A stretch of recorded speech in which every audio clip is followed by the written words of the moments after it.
ඔය වැහි මන්දාරමට කඳුකරයට මීදුමට ආස කරන මිනිස්සු ජීවිතේ වෙන ඊස්තටික් එකක් අත්විඳින.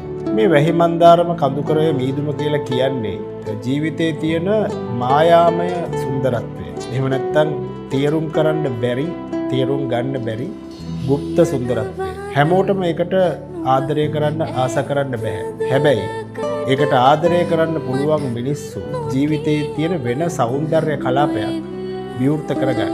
මම හිතනවා එහෙම මිනිස්සු හරි කලාත්මකයි කියලා. ඒ වගේ මෙහෙම මිනිස්සුන්ට ජීවිතයේ තියෙන গুপ্ত සුන්දරත්වය අත්විඳින්න පුළුවන්.